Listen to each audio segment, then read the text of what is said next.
The big question about Jalen is the character concerns, right? And Yeah.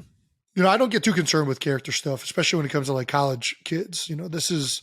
These are highly transformative years for all of these guys. Yeah. Obviously, it's a concern whenever there's character stuff out there, and you have to do homework and you have to vet with different sources that you trust just how bad those concerns are. But man, I think that people do a lot of growing in college. People do a lot of growing after college. I mean, these are still, by all intents and purposes, these are still young kids.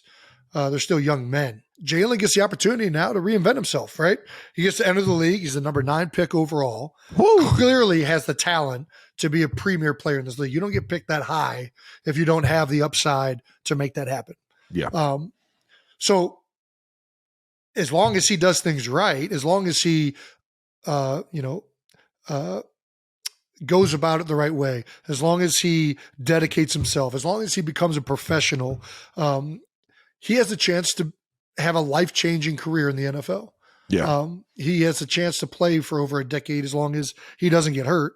If he dedicates himself to the game, to his teammates, and to his craft. And he's going to be very, very fortunate to work with 2 guys in that room who have done that. Brandon Graham, Fletcher Cox have both played on the defensive line and done things the right way for over a decade. And they've reaped the benefits. They've reaped the rewards.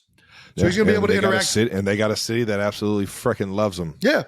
So he's going to, he has a choice, right? And I'm looking forward to seeing how it goes with him, because I mean the talent's there.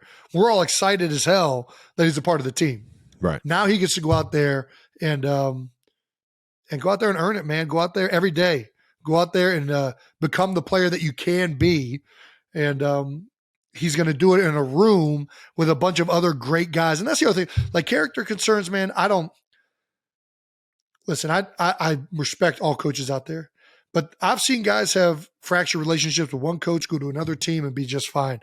I wasn't perfect in college. I know Trav wasn't. We've been over the struggles he's had.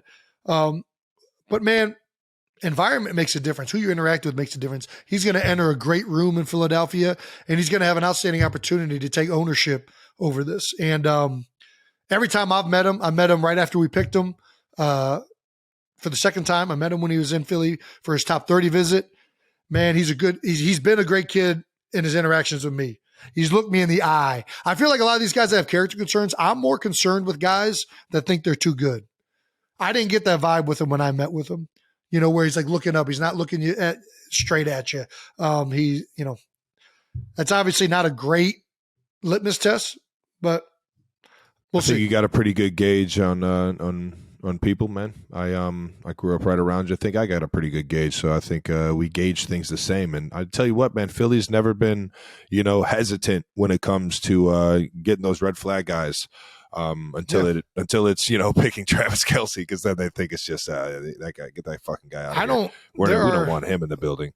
The number of guys that have been like locker room. Did you hear anything? I did. I'm ignoring it, because I don't want to touch on the fact that you're still upset that the Eagles didn't draft you, even though you just won your second Super Bowl and have the most receiving yards of all time, next to a few guys. You still got a few people to catch, I guess, on that. But through the most receiving yards through the first 11 years or whatever it is. Listen, I mean, I can't remember the last time the Eagles had somebody in our locker room that was that big of a cancer that it upset the chemistry of the team. I can't remember the last time that happened. And he's going to make a choice. Either he's going to commit himself and dedicate himself and do things the right way, and he'll have a long, illustrious career where he can end up changing the lives of his entire family, or he's not. And at the end of the day, I like taking a risk on a guy, not a risk. I like taking chances on a guy that have this much upside. I really do. I think it usually ends up, panning out. But yeah, well, it's fun. It's fun that you got to see him not only before the draft but during the draft. You told him that you're glad that he's an Eagle and can't wait for one-on-ones. Yeah, he misheard. I just want to let you know he misheard that.